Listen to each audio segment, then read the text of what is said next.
A notorious NFL star boards a Tokyo to LA flight, swaggering into first class like he owns the sky. His booming laughter silences the cabin when he spots the woman in the adjacent seat, a petite figure in a crisp blue Air Force uniform, a silver eagle glinting on her shoulder. His smirk widens. "Colonel, this isn't Halloween, sweetheart." The cabin tenses. Cameras discreetly rise, but the colonel's gaze stays locked on the clouds beyond the window. Silent, unshaken. And in that silence, an invisible storm is building, one that will shake the entire system before the plane lands. The air inside Tokyo's Haneda Airport was still carrying the faint hum of departing announcements when Logan Brooks strode through the glass doors of the first-class boarding gate. His designer leather jacket was slung carelessly over one shoulder, sunglasses perched in place even though the sun had barely risen. People recognized him. How could they not? The former NFL star was hard to miss, all broad shoulders, easy swagger, and the faint air of entitlement that clung to him like cologne. He handed his boarding pass to the attendant with the kind of smirk that suggested this wasn't so much a ticket as a personal invitation to his own kingdom. The attendant forced a polite smile, scanning the pass while sidestepping his unnecessary small talk. Logan didn't notice, or maybe he didn't care. As he stepped into the hushed luxury of first class, the low hum of conversation died just slightly. The wide leather seats gleamed under soft ambient lighting. The air smelled faintly of citrus, warm towels, and expensive champagne. And there she was. Seat 2A. Window seat. Rebecca Hayes sat with her back straight, the sharp lines of her blue Navy service uniform crisp and immaculate. Silver eagle insignia gleamed faintly on her shoulders. Colonel rank. Her hair was neatly tied back, her eyes focused out the oval window where the soft glow of dawn broke over the runway. Logan slowed for half a second, the sight pulling his brows together in mild confusion before his trademark grin returned. He slid his sunglasses down just enough to let his gaze travel from her shoulder insignia to her composed expression. He barked out a laugh. "Is this some cosplay event?" The voice was just loud enough to carry, bouncing against the cocooned calm of the cabin. Rebecca didn't turn. Logan's two teammates, former linemen who tagged along for what they called a boys' trip, laughed loudly behind him. The kind of laughter that wasn't so much about humor as it was about signaling dominance. "Careful, Brooks," one of them said. "She might make you drop and give her 20. The comment drew a few curious glances from other passengers. Some frowned. Others tried to avoid staring directly at the unfolding tension. Logan didn't bother waiting for a reaction. He swung his carry-on into the overhead compartment above 2B, claiming the aisle seat beside her like a conqueror planting a flag. Dropping into the wide leather chair, he stretched out, his large frame instantly encroaching on her space. From the moment he sat down, his presence seemed to press into the air. The scent of his cologne, strong, almost intrusive, overpowered the subtler fragrances in the cabin. His voice, even when directed at his friends across the aisle, carried like a blunt instrument. Rebecca remained still, her eyes fixed on the horizon beyond the window. Logan glanced sideways, leaning in just enough that his shoulder brushed hers. "What's the deal, Colonel? Heading to a costume party in LA? Bet those medals are from a souvenir shop." His tone was light, but carried the distinct edge of mockery. Rebecca blinked once, slowly, but didn't turn her head. Behind them, the laughter from Logan's friends swelled again. One of them reached over, tapping Logan's seat back as if to egg him on. A flight attendant approached, her polite smile plastered into place. "Mr. Brooks, can I offer you something to drink before takeoff?" Her eyes flickered toward Rebecca's uniform for the briefest second, just long enough to register the silver eagle insignia. A tiny crease appeared between her brows, but she said nothing. Logan grinned at her. "Champagne, and keep it coming." Rebecca finally turned her head slightly, her gaze resting on the attendant. Her voice was calm, steady. "Water will be fine for me, thank you." Her tone wasn't sharp. It wasn't defensive. But there was something in the way she spoke, measured, deliberate. that caused the attendant to pause for a beat before nodding and stepping away. Logan leaned back in his seat, shaking his head as if amused. Water, figures. You military types are all the same. So serious. Loosen up, Colonel. You're not on base now. Across the aisle, another passenger adjusted his glasses, his phone angled subtly. Whether he was texting, taking notes, or quietly filming, no one could quite tell. The aircraft doors sealed with a muted thud. The gentle hum of the engines began to rise as the captain's voice came over the intercom, welcoming everyone aboard. Logan shifted, stretching his legs into Rebecca's space without hesitation. You know, Colonel, you're awfully quiet for someone with all that hardware on her shoulders. Don't they teach you to give speeches or something? Rebecca's gaze drifted from the clouds to the reflection in the polished cabin wall. Her own face stared back at her, calm, unflinching. She'd been in far more volatile situations than this, and yet there was an undeniable weight to the silence between her and Logan. The flight attendant returned with their drinks. Logan took his champagne, lifting it in mock salute toward Rebecca. To first class, where even colonels get to rub elbows with the big dogs. Rebecca inclined her head slightly, her expression unreadable. The attendant's gaze lingered just a moment longer on the insignia at Rebecca's shoulder. Her breath hitched imperceptibly before she turned and walked briskly back toward the galley. From across the aisle, a man in a business suit whispered to his seatmate, "Is that? No, it couldn't be." The rest of his sentence was lost under the muted rumble of the taxiing plane. Logan seemed oblivious. He turned back to his friends, launching into an exaggerated retelling of a game-winning play from his NFL days. His voice rose with every detail, his laughter punctuating the story. His presence filled the cabin, but the stillness beside him remained unbroken. Rebecca's hands rested loosely in her lap. Her posture was straight, her breathing even. Outwardly, she could have been any disciplined officer traveling for duty. Inwardly, her mind cataloged every detail. The position of the nearest crew members, the behavior of the disruptive passenger beside her, the subtle tension shifting through the cabin. The engines roared louder, the nose of the aircraft lifting smoothly off the runway. Logan settled back, smug satisfaction written all over his face. As far as he was concerned, this was going to be a long, comfortable flight with him at the center of attention. Rebecca's eyes shifted once more to the clouds outside. There was no anger there. No irritation, but in the quiet depths of her gaze, something else waited, silent, deliberate, patient. A storm doesn't announce itself. It simply arrives. The engines settled into their steady hum, the kind that usually lulled first-class passengers into drowsy comfort. But in row 2, the air was taut, pulled thin by tension that seemed invisible to some and painfully obvious to others. Rebecca Hayes kept her eyes fixed on the clouds drifting beyond the oval window.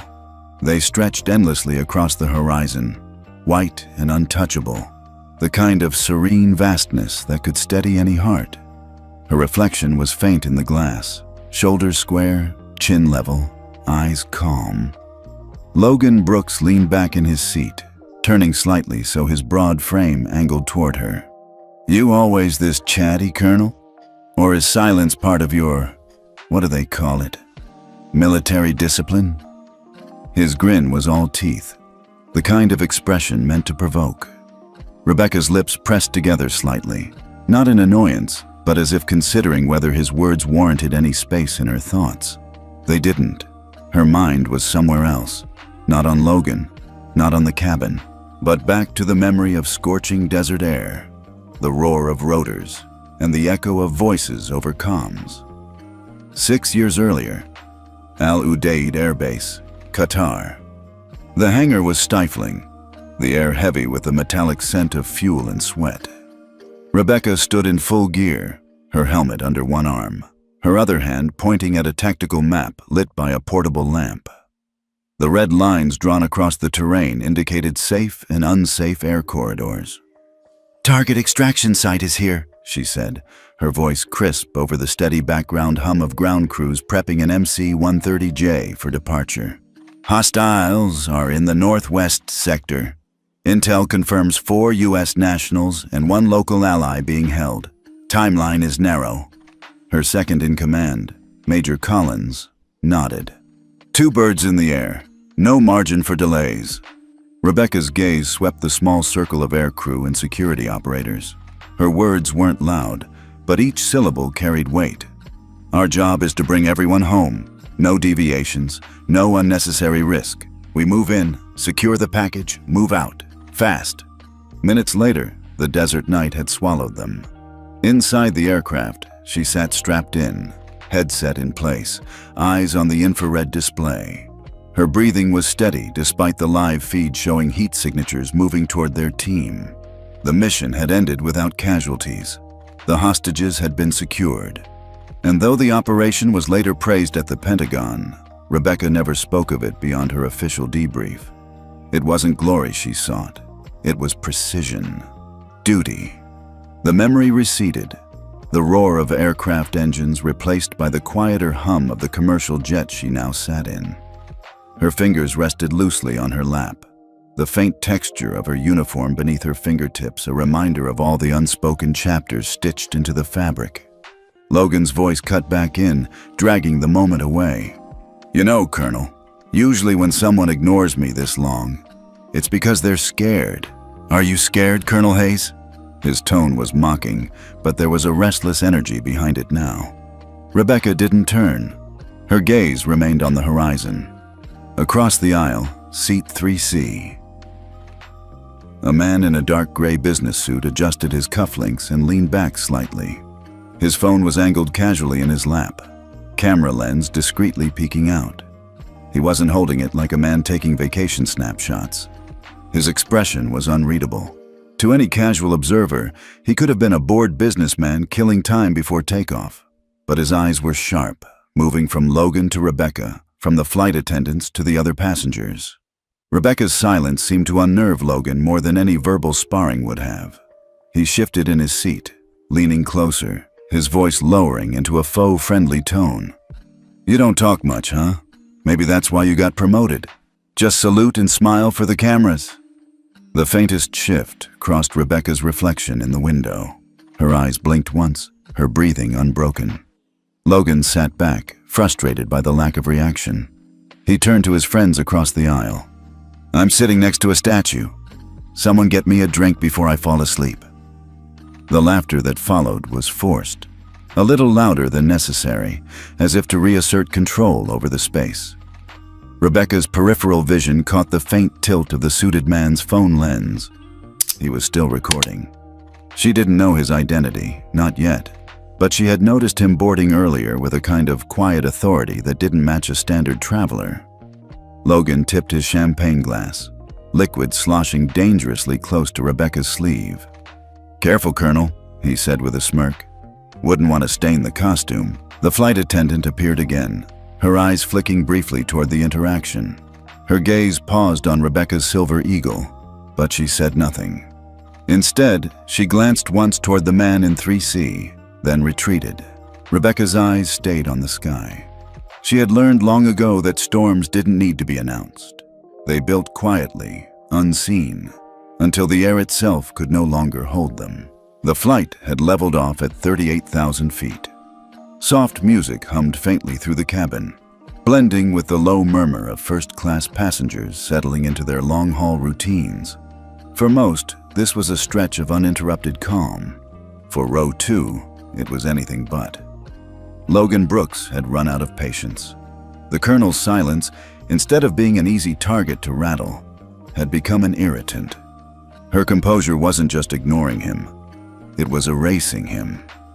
He shifted in his seat, the leather creaking under his weight. His elbow extended across the shared armrest, pressing firmly against her space. It wasn't accidental. It was the kind of movement that claimed territory, a silent declaration of dominance. Rebecca's gaze didn't shift from the clouds, but her voice, calm, low, and steady, cut through the hum. Mr. Brooks, please keep to your seat space. Logan's head turned slowly, a smile pulling at the corner of his mouth. Oh, did the colonel just give me an order? His tone was playful, but there was an edge there, a dare. Her eyes moved from the horizon to meet his for the first time. No anger, no sharpness, just direct, steady focus. "I'm asking you to respect personal boundaries. That's all." The smile faltered for half a heartbeat before returning.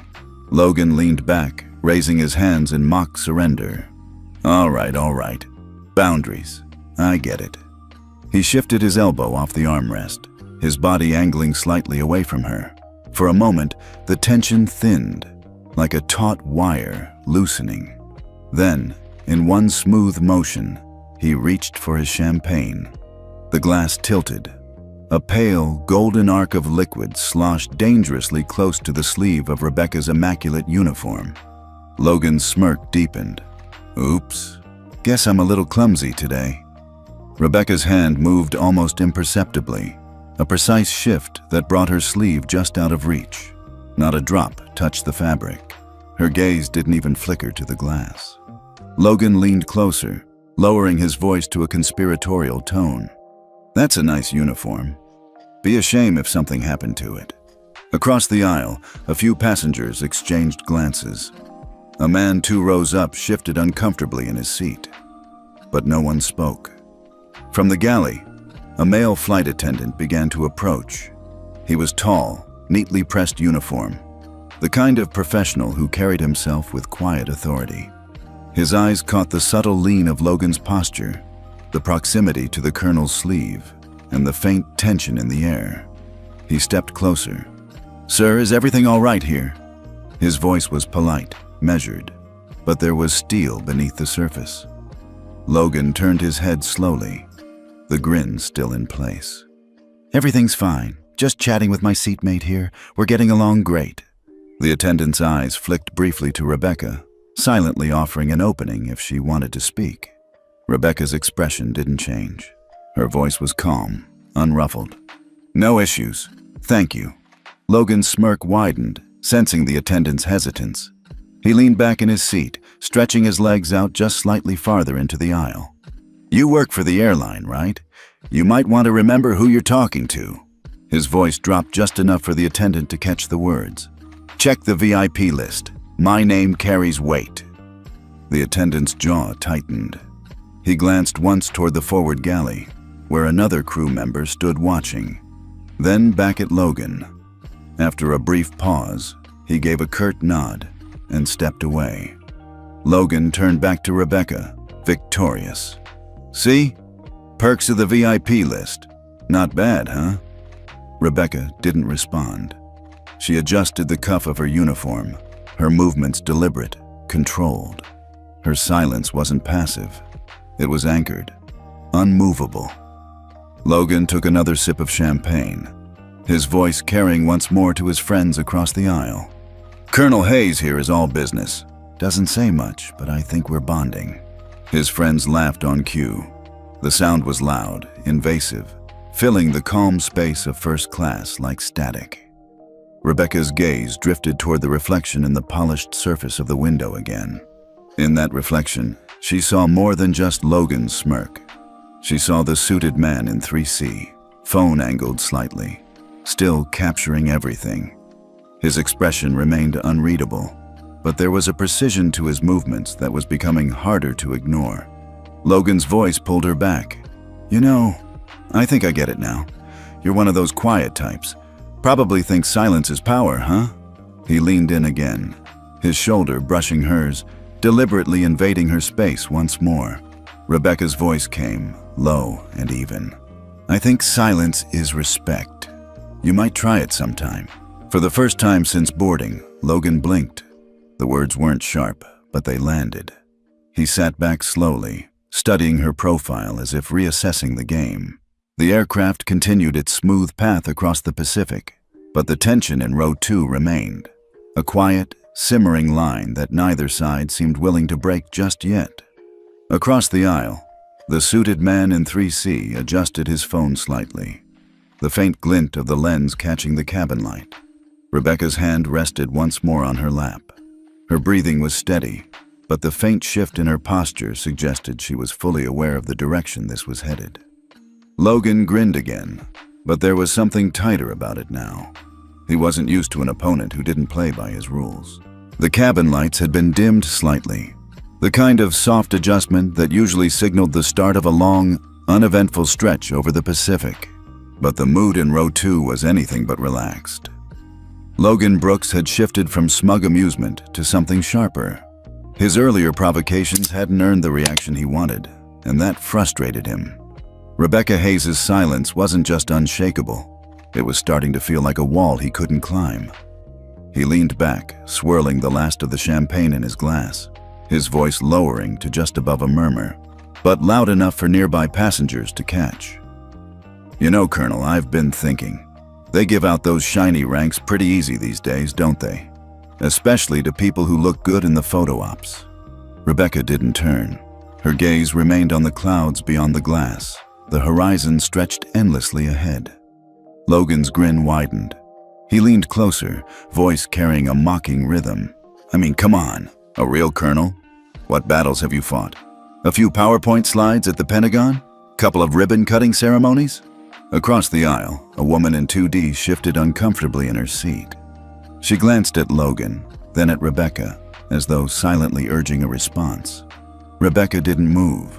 The silence in the space between them grew heavier. Logan chuckled to himself, shaking his head. "Bet you've never even been under fire. I'd be shocked if you've seen a day outside a conference room." A few rows back, a faint sound clicked. The subtle noise of a phone camera. It wasn't coming from 3C this time. Seat 4A, a man with sandy hair and wire-rimmed glasses, adjusted the angle of his tablet so it rested discreetly against the seat divider. His hands moved casually, but his eyes were sharp, focused. He wasn't just another curious passenger. His movements were practiced, his expressions carefully neutral. He had boarded quietly, avoided conversation, and now, hidden behind the soft hum of the engines, his device recorded every second of the exchange in row 2. Rebecca shifted slightly in her seat, not toward Logan, but in the smallest of adjustments to her posture.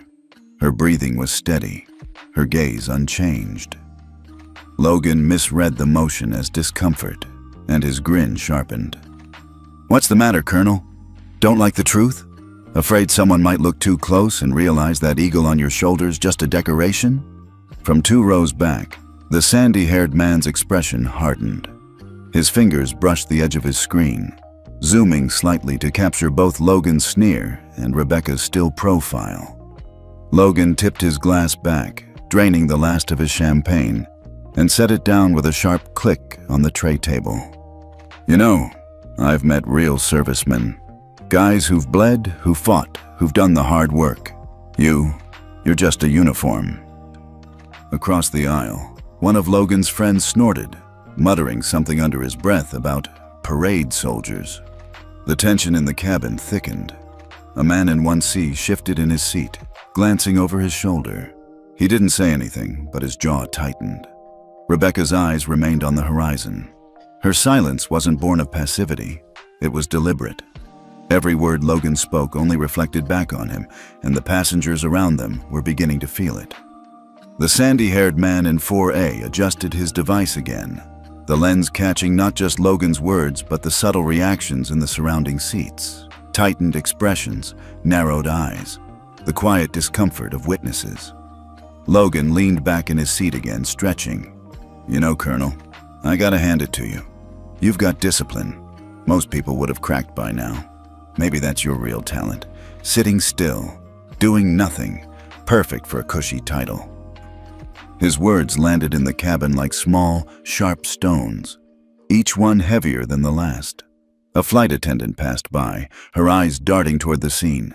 She hesitated for half a second but continued on, the weight of the VIP list and corporate policy holding her back. Logan smirked, mistaking the silence around him for permission. He turned to his friends. "Man, if this is what passes for a colonel now, I'm in the wrong career. I should have joined the Air Force. Looks easy enough." Across the aisle, the suited man in 3C's phone tilted slightly again, lens locking in. His posture was relaxed, but there was something watchful in the way his gaze flickered. Not just to Logan, but to the sandy-haired man in 4A. It was as if the two of them were quietly aware of each other. Rebecca's fingers rested lightly on her lap, her breathing even. But inside, her focus was sharp, deliberate. She'd faced worse insults, in far harsher environments, and she understood that silence, at the right time, was more powerful than any rebuttal. The sandy-haired man in 4A adjusted his glasses. The soft click of another recording segment marked the continuation of the digital log. In the forward galley, the male flight attendant from earlier leaned briefly against the counter, his jaw set. He had heard every word. His eyes flicked toward the manifest on the screen, a small reminder that not every VIP was untouchable. Rebecca turned her head slightly, not to Logan, but to the window, as the reflection of the Pacific shimmered below them. The moment stretched. Logan's grin lingered, but there was a faint twitch at the corner of his mouth now. The lack of reaction was beginning to feel like a loss he couldn't quantify. Around them, the cabin remained silent, but the energy had shifted. Passengers were no longer just bystanders. They were witnesses, and at least two of them were quietly documenting every second. Rebecca's voice finally came, soft but clear. "Mr. Brooks, this flight will be long. You might want to conserve your energy." Logan's grin twitched again. He opened his mouth, but for the first time since boarding, there was a hesitation, brief, fleeting, but there. The sandy-haired man in 4A caught it on camera. His fingers tapped the edge of the tablet lightly, a satisfied flicker crossing his eyes. The colonel had said almost nothing, and yet the tide was shifting. The steady hum of the engines, the soft lighting, and the subtle aroma of citrus should have made the first-class cabin feel like a sanctuary. But in row 2, the air had turned thick, oppressive. Logan Brooks's laughter had grown sharper, thinner, the kind that hides frustration behind bravado. Rebecca Hayes sat unmoving, her hands folded neatly on her lap, her gaze still fixed on the vast expanse of Pacific clouds outside the window. Her posture hadn't shifted in hours. Her voice had barely filled the air at all, yet her presence remained a quiet wall Logan could not climb. It was infuriating him. He leaned forward in his seat, his broad shoulders turning toward her, his voice lowering but dripping venom. "You think you're better than me, don't you, Colonel? Sitting there with your stiff posture and your shiny rank. You think silence makes you stronger? It just makes you weak. Weak people hide behind silence." Rebecca blinked once, her eyes calm. Across the aisle, 3C's phone shifted again, recording. 4A's tablet caught the same moment from a different angle. Logan's voice rose slightly, enough for passengers around them to hear. "You know what I see when I look at you? A fraud. A cardboard cutout of a soldier. You've got no fight in you. None." His hand gripped the champagne flute, knuckles whitening. The smirk on his face stretched too wide, the kind that usually comes just before a snap. And then it happened. Logan's hand dropped the glass to the tray table with a sharp thud.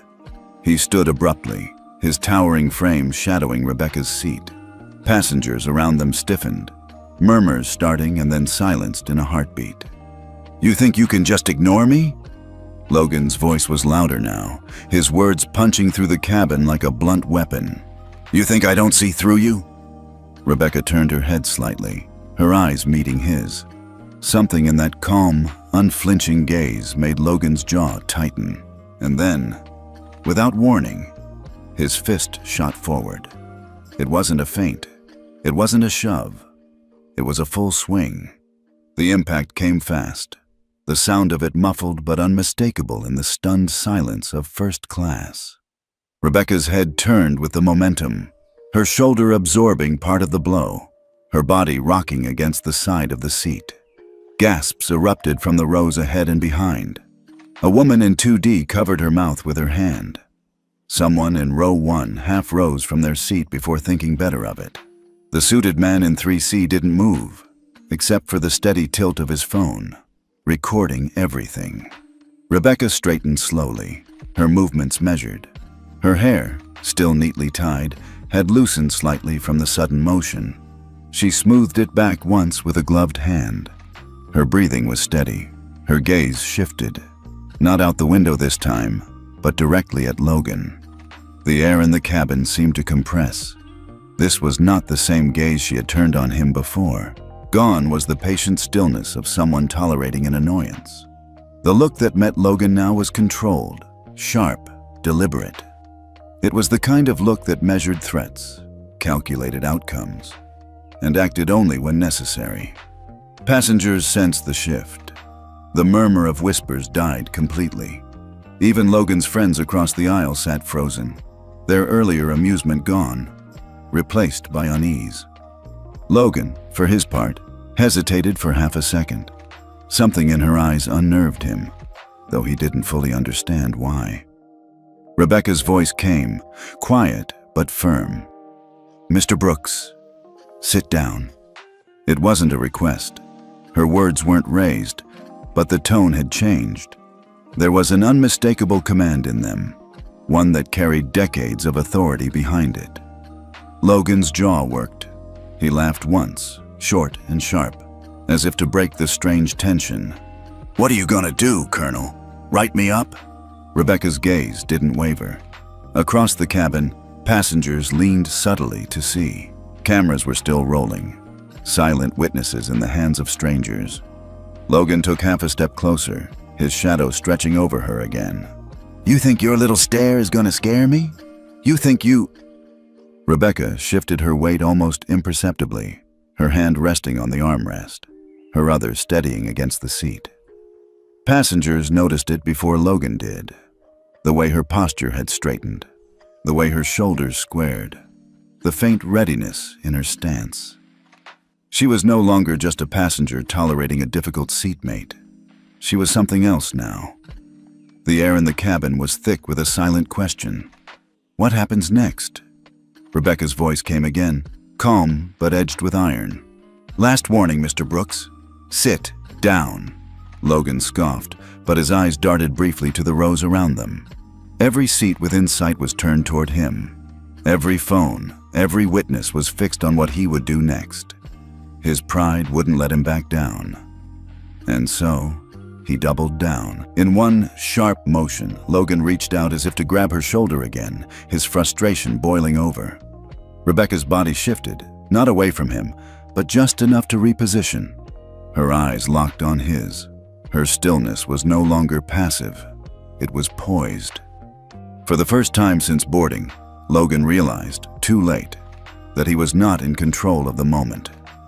The Colonel was, and she hadn't even moved yet. For a breathless moment, the first-class cabin froze in time. Logan's hand hovered mid-motion, his body leaning forward, his anger pushing him dangerously close to another strike.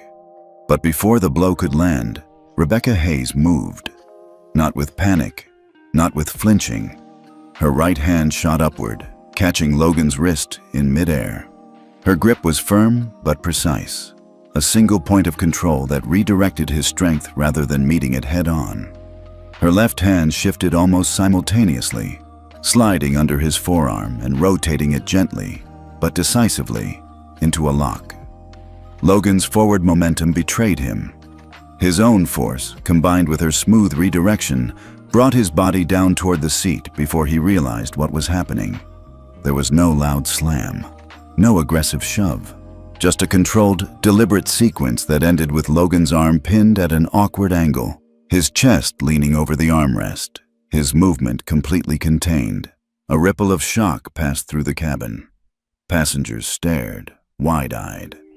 Some expected retaliation, a burst of violence in return for the punch he had thrown. But that didn't come. Rebecca didn't twist harder than necessary. She didn't force him to the ground. She simply held him in place, her position steady, her voice calm. "Mr. Brooks," she said evenly, "you are out of control. You need to stop." Logan's teeth clenched. "Get off me!" Her grip didn't tighten. It didn't need to. Her positioning alone was enough to make him realize any sudden movement would cause him more pain than he wanted to admit. Across the aisle, the suited man in 3C's phone caught every frame. In 4A, the sandy-haired man's tablet followed suit, streaming the footage quietly over an encrypted connection. The passengers who had been murmuring earlier were silent now. Some held their breath. Others leaned slightly forward, phones angled just high enough to catch the scene. One man in 1D whispered to his wife, "She's not even fighting him. She's just holding him." Logan struggled again, but it was useless. The lock she had applied wasn't designed to hurt. It was designed to control. And it was working. Rebecca's voice came again, still calm. "Sit back in your seat, Mr. Brooks. You can end this right now." Logan's face flushed red, not just from the awkward position, but from the realization that he was being subdued in front of a full cabin of witnesses. "You don't tell me," he started. But his voice faltered when he tried to wrench his arm free and felt the precision of her hold. Rebecca's gaze didn't waver. She wasn't looking at Logan as an opponent to defeat. She was looking at him as a variable to neutralize, and she was succeeding. A flight attendant appeared near row 2, her expression tense. She looked from Logan to Rebecca, hesitating. "Ma'am, do you need—" Rebecca shook her head once, just slightly. "Please alert the captain.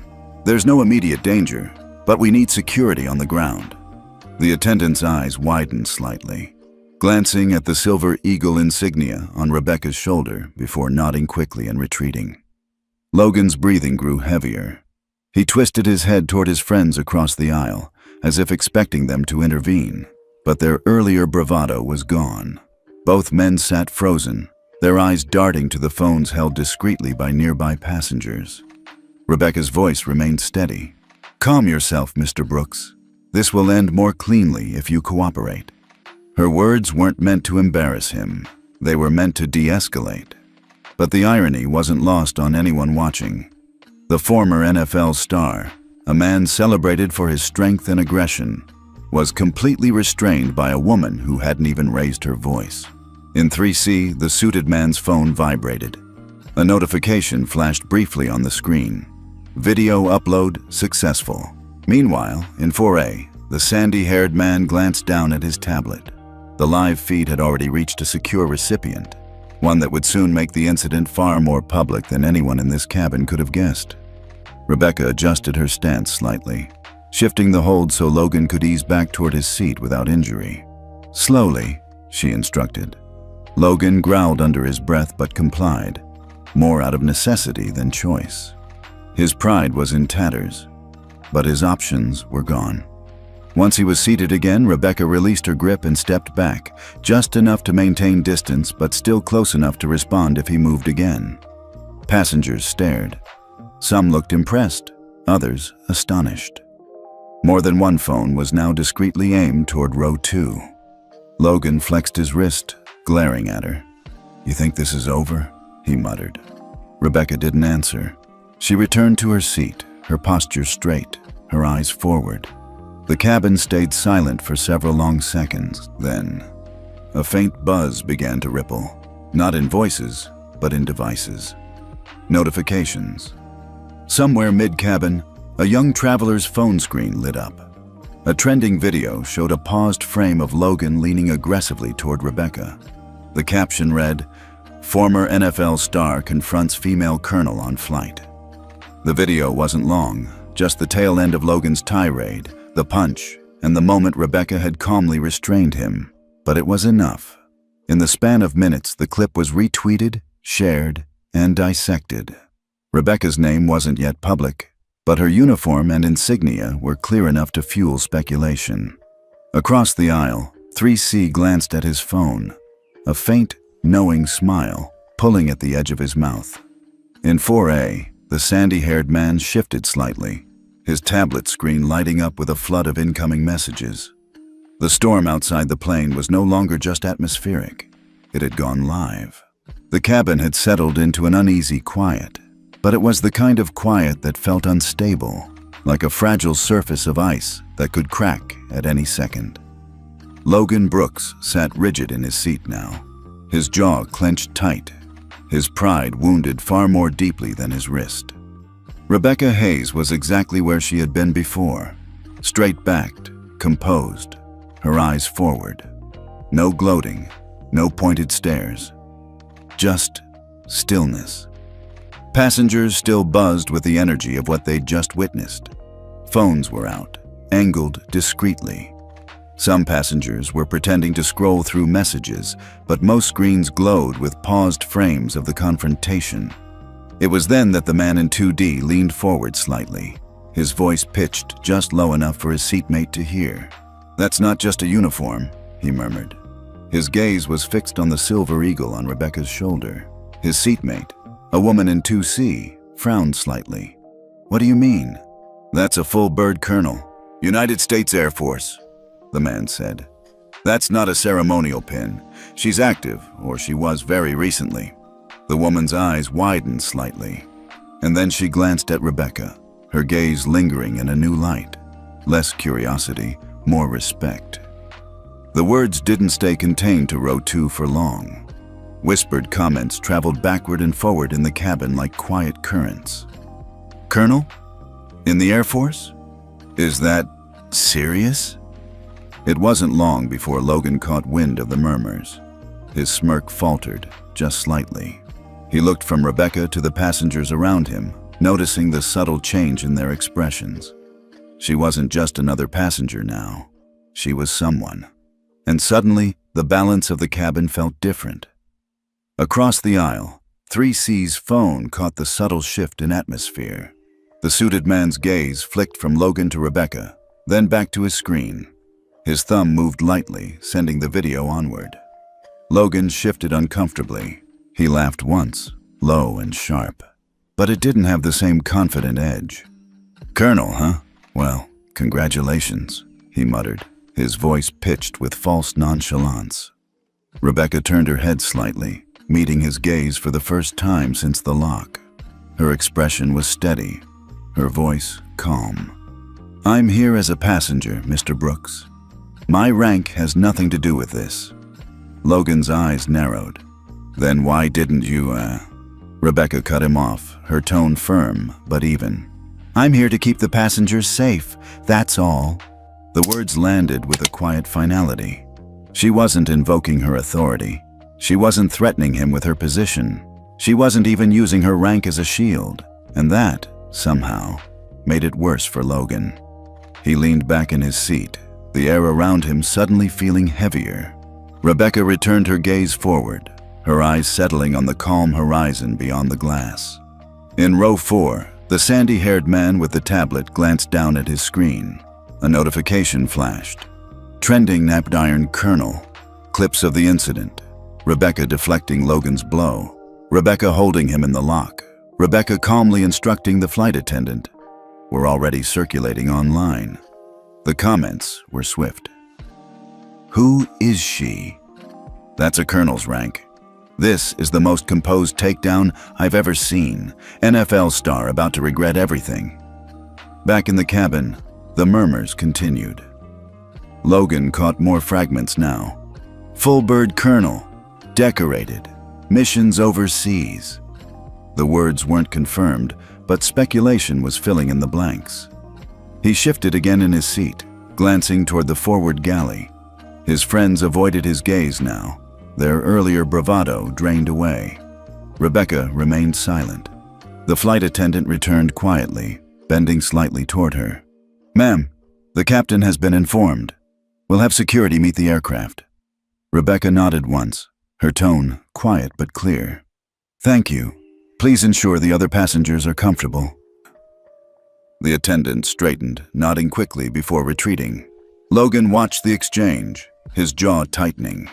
He turned to Rebecca, his voice dropping to a low growl. "You could have called in favors, couldn't you? You could have made a call and had this whole thing disappear." Rebecca didn't look at him. "This isn't about you, Mr. Brooks. It's about safety." The simplicity of the statement disarmed him more than any sharp retort could have. In row 3, the suited man checked his phone again. The live feed was being dissected in real time, news alerts already pinging certain inboxes. Rebecca's silence was deliberate. Her words, when she chose to speak, were precise. And though she made no move to draw attention to herself, The truth was clear to anyone who looked closely. She wasn't simply a passenger, and she didn't need to prove anything to anyone in that cabin. Outside the window, the Pacific stretched on, endless and calm. Inside, the cabin hummed with quiet speculation.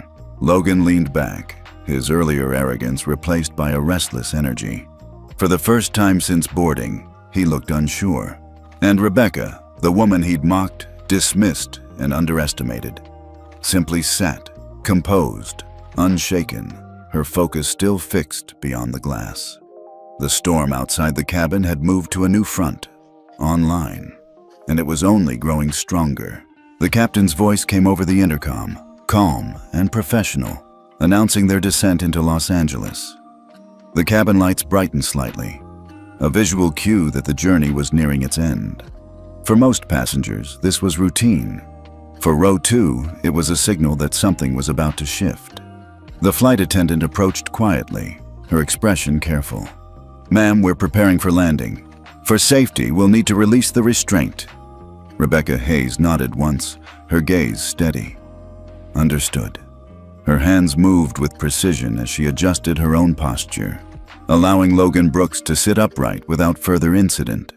She didn't need to hold him now. The real security would be waiting on the ground. Logan rolled his wrist, flexing it subtly as though testing for any lingering discomfort. He didn't look at her. Across the aisle, his two friends sat stiffly, avoiding both eye contact and conversation. The earlier noise from their group had long since died, replaced by the quiet hum of nervous anticipation. Rebecca returned to her seat, adjusting her belt as the seatbelt sign chimed overhead. Her gaze returned to the window, watching as the first hints of California's coastline came into view. Logan, however, shifted slightly forward, leaning toward the aisle as the attendant passed. His voice was low, but the edge was unmistakable. "Hey, can I get my phone now?" The attendant hesitated, her eyes darting to Rebecca before back to Logan. "Sir, we're about to land." "It'll only take a second," Logan cut in smoothly, a practiced charm slipping back into his tone. "Just need to handle some business before we touch down." After a pause, the attendant retrieved his phone from the secure storage where it had been kept since takeoff. Logan's thumb was already moving before the device had fully cleared her hand. The screen lit up with a flood of notifications, missed calls, texts, headlines flashing his name. His jaw tightened briefly, but his expression remained composed. He scrolled quickly, tapping a familiar contact. The line connected almost instantly. "Yeah, it's me," he muttered, keeping his voice low. "We've got a situation. Get the legal team ready. I want statements drafted before I'm off the plane." There was a pause as the voice on the other end responded. Logan's eyes flicked sideways toward Rebecca, but she wasn't looking at him. "I don't care what's trending," he continued. "Control the narrative. Damage control, got it? I want my side out there first. And call Mark. He'll know how to handle press before the airport circus starts." Across the aisle, one of his friends shifted uneasily. They knew that tone. Logan wasn't just defending himself. He was going on the offensive. In 3C, the suited man's phone remained angled down, screen glowing faintly. His fingers moved in slow, deliberate motions, as though tracking every word without drawing attention.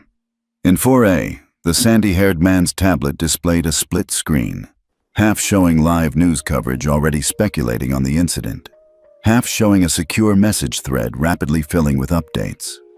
Rebecca's posture didn't change. Her focus was on the descent, on the steady hum of the engines, on the approach checklist she could hear faintly from the cockpit. But she was listening. Logan ended his call, his lips pressed into a thin line.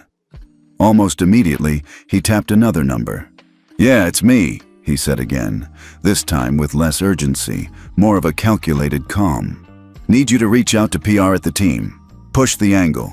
Overreaction by a passenger, misunderstanding, whatever you need. You know the drill." The person on the other end responded quickly. Logan's voice lowered further, almost a whisper. "And make sure the footage that's out there gets filtered. I don't want the wrong clips going viral." From across the cabin, a quiet vibration signaled another phone buzzing. Passengers shifted, phones lighting up with more alerts. The trending videos were already beyond anyone's control. Rebecca's gaze remained fixed on the coastline, but in her peripheral vision, she noted the tension in Logan's posture. He wasn't relaxed. This wasn't a man confident in his defense. This was a man fighting to regain ground he'd already lost. The cabin crew made their final pass, securing loose items and checking belts. The aircraft banked slightly, engines humming with the steady descent. Logan slipped his phone into his pocket, leaning back as though nothing had happened. But his jaw was tight, his breathing measured in a way that betrayed the calm exterior. Rebecca adjusted her seatbelt, her hands steady, her demeanor unchanged. Around them, the passengers weren't speaking much now, but the looks being exchanged said everything. They'd seen enough to form their own opinions. They'd watched the restraint, the control, the de-escalation, and they'd heard Logan's words, both the loud ones and the quieter ones meant to undermine it all. The man in 3C glanced once toward Rebecca, his expression unreadable, before returning his attention to his phone. In 4A, the sandy-haired man's tablet displayed a final message before the cabin prepared for landing. Security confirmed. Media present. Situation will proceed as briefed. The aircraft descended smoothly, the runway drawing closer with each passing second.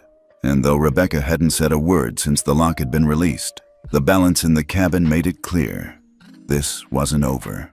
The landing gear thumped softly beneath the fuselage, and the smooth deceleration signaled the end of the long Pacific crossing. Outside, the sprawling expanse of Los Angeles spread beneath the aircraft, dotted with sunlight and movement. For most passengers, landing was a relief. For Logan Brooks, it was the beginning of something he hadn't anticipated. The seatbelt sign remained on as the captain's voice came through the intercom, thanking passengers for their patience. But the words were just background noise now. Rebecca Hayes sat composed, her gaze fixed ahead. Her hands rested lightly on her knees, shoulders square. There was no tension in her expression, but there was an alertness, like someone who knew precisely what would be waiting on the other side of the cabin door.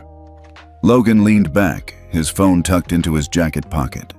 His calls had been made. His team was working. His voice had been low enough that most passengers hadn't caught the specifics. He convinced himself that with the right PR and legal framing, the narrative could still be turned. But Row 3's suited man knew otherwise. As the aircraft taxied toward the gate, his phone vibrated twice, an alert flashing across the screen. Ground team in position, all confirmed.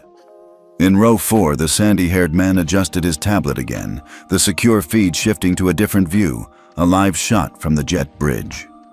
Uniformed officers were waiting, not just airport security. Two figures in dark suits stood at the forefront, earpieces discreetly in place. And behind them, two FBI agents in navy jackets. The aircraft came to a halt. The seatbelt sign pinged off, but no one moved to open the overhead bins. Passengers could sense that the standard disembarkation order was about to change. The front door opened with a soft hiss. The lead flight attendant stepped out first, her expression composed but alert. Then came the voice. "All passengers, please remain seated." Logan stiffened in his seat, glancing toward the front. His friends shifted uneasily, exchanging nervous glances. The first figures to step into the cabin were the two FBI agents. Their presence was calm, professional, but there was no mistaking the authority they carried. Behind them, two airport police officers positioned themselves near the forward galley. And then the suited man from Row 3 stood. The movement drew Logan's attention immediately. The man had been quiet the entire flight, his phone in hand, posture unobtrusive. Now, he moved with the kind of precision that came from years of practiced authority. He turned briefly toward Rebecca, offering the faintest nod, before stepping into the aisle.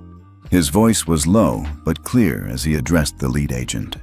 "He's in 2B, incident documented in full." Rebecca's gaze didn't move, but she heard every word.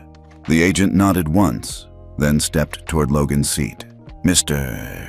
Brooks," the agent said evenly, "we need you to come with us." Logan laughed once, a short, sharp sound, You've got to be kidding me. This is a misunderstanding. My team will...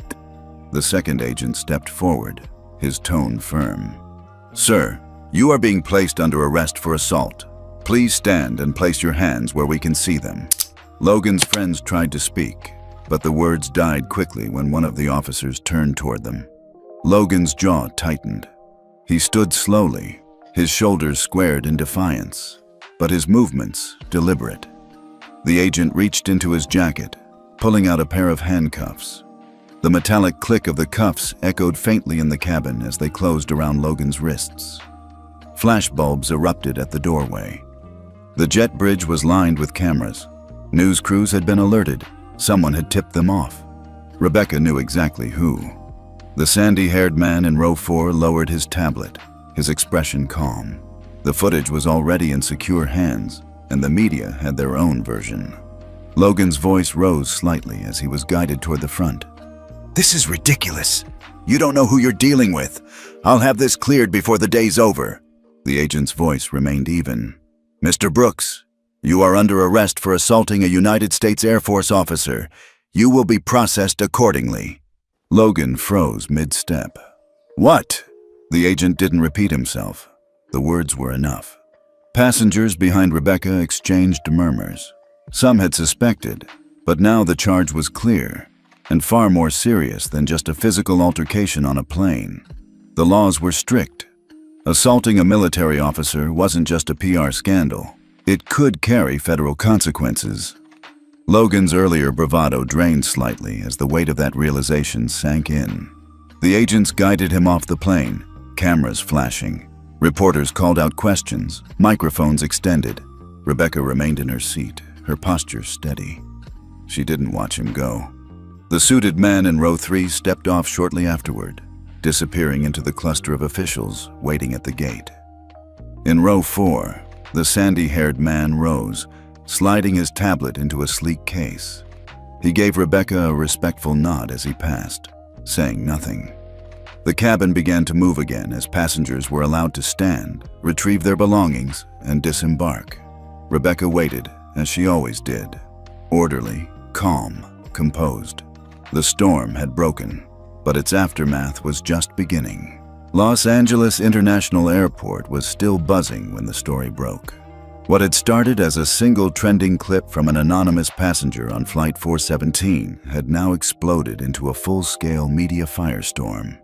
News anchors leaned forward on their desks, their voices heavy with urgency as they played the now viral footage in endless loops. Former NFL star Logan Brooks, once hailed as one of the league's most promising players, has been arrested for assaulting a United States Air Force colonel on an international flight. The images were damning. Logan leaning in aggressively, Rebecca's composed stillness, the sudden strike, and the controlled restraint that followed. Within hours, Logan's sponsorship contracts began to fracture. The first was a sports drink company, one he had represented for nearly 4 years. Their statement was short and clinical. Effective immediately, our partnership with Mr. Brooks has been terminated. We do not condone violence of any kind. Then came the athletic apparel brand. Then the energy drink deal. Then the luxury watch company that had featured Logan in its latest campaign. By evening, the NFL issued its own statement. Mr. Brooks is suspended indefinitely pending investigation. It was a free fall, swift and merciless. Logan's legal team moved fast, releasing a carefully worded statement about misunderstandings and context being misrepresented. But the video was unflinching. And then came the twist. Late that night, a second video surfaced. Not from Flight 417, but from a private event 2 years earlier. The footage was grainier, recorded on a cell phone, but Logan was unmistakable. The video showed him in a confrontation at a nightclub. Another man holding his hands up defensively as Logan shoved him back against a wall. The clip ended abruptly, but the implication was clear. Within hours, more clips emerged. Hotel lobbies, private team parties, charity events. Each one small, each one previously buried under NDAs and PR spin. The pattern was undeniable. Sports talk shows dissected the revelations in rapid cycles. Former teammates weighed in. Some defended him, saying he was passionate and competitive. Others admitted they'd seen his temper firsthand. But the tide had turned. Social media, which had initially reveled in the poetic justice of Flight 417, now burned with a deeper anger. How many times was this covered up? The league knew. The sponsors knew. This isn't just about one incident. It's about the system protecting him until now. Public sentiment shifted from individual condemnation to institutional outrage. The NFL's image, already battered by past controversies, found itself under renewed scrutiny. In sports bars and living rooms across the country, fans watched the clips and shook their heads. "They let this slide because he won games," one man muttered over a beer. "Now they can't hide it anymore." On talk radio, callers demanded accountability, not just for Logan, but for the team executives, PR managers, and sponsors who had turned a blind eye. By morning, the league commissioner announced an internal review, not just of Logan's actions, but of the disciplinary processes that had failed to address them in the past. Rebecca Hayes, meanwhile, remained silent. She had not given a statement. She had not appeared in interviews. She had not engaged with the media frenzy at all, but her silence only fueled the narrative. She became the central figure in every story, not because she sought the spotlight, but because her calm professionalism stood in such stark contrast to the chaos unraveling around Logan. News outlets ran side-by-side images. Logan being led away in handcuffs, Rebecca seated calmly in the cabin, her uniform immaculate, her expression composed. Editorials praised her restraint. Commentators lauded her discipline. The phrase, "the Iron Colonel," began appearing in headlines, and hashtags multiplied. In sports commentary circles, the conversation turned more pointed. "Logan Brooks didn't just lose his temper," one commentator said. "He punched a colonel in the United States Air Force. That's not just bad optics, that's a federal crime."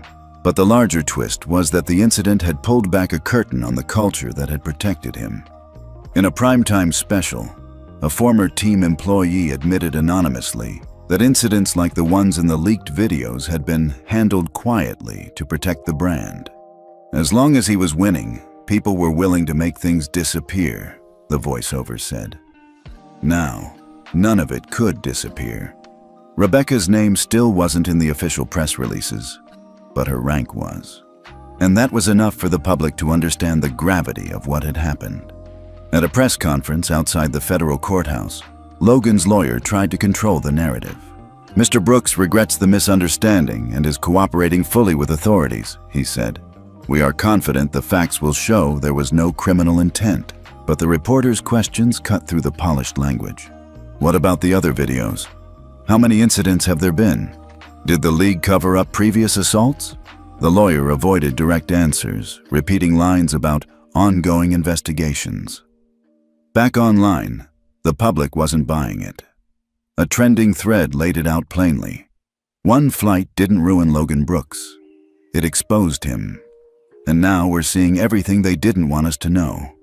For every clip of Logan, there was another of Rebecca, seated, silent, resolute. She hadn't sought revenge. She hadn't raised her voice. And yet, her presence alone had been enough to dismantle the protection that had shielded him for years. The story was no longer just about an NFL player's temper. It was about a system that had failed to hold him accountable. And as Logan's endorsements crumbled, his career suspended indefinitely, and his legal troubles mounted, public sympathy evaporated. There was no comeback narrative waiting for him. No redemption arc. This was the fall, and it was a long way down. The days following Logan Brooks's arrest were a whirlwind of press conferences, corporate statements, and public scrutiny. What had started as a viral incident now had the full weight of institutional change bearing down on it. The NFL, under intense pressure, convened an emergency board meeting. The league commissioner stood before reporters at a televised press conference, his expression taut but measured. "Effective immediately," he announced, "the National Football League will implement a comprehensive code of conduct applicable to all players, staff, and associated personnel. This policy will establish clear guidelines for behavior both on and off the field, with strict consequences for violations. Reporters' questions came fast, but the commissioner stayed on message. We recognize the responsibility we have to set the right example for fans, especially young people. This policy is about more than one individual. It's about upholding the integrity of the league. Critics were quick to point out that the policy was long overdue, but the fact that it existed at all and that it was being applied publicly was a signal that the league could no longer ignore the damage unchecked behavior could cause. At the same time, the airline involved in Flight 417 held its own press event. The CEO appeared alongside senior operations staff, acknowledging that the incident had exposed gaps in how VIP passengers were handled. "We will be revising our VIP protocols effective immediately," the CEO said. "No passenger, regardless of their status, will be allowed to intimidate, harass, or endanger others on board. Our crews will receive expanded authority to remove disruptive passengers and additional training in conflict de-escalation." The announcement was well received, especially as the airline pledged to support cabin crews with both resources and legal backing in the event of future incidents. Then came the unexpected twist. A week after the policies were announced, a joint press release was issued. The NFL and a coalition of major airlines were forming a new security advisory program. The initiative would create a shared network for managing high-profile passengers, ensuring that celebrity status never compromised safety.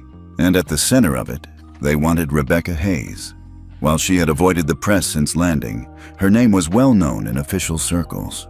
Her conduct during the incident, calm, controlled, precise, had caught the attention not just of the public, but of executives on both sides.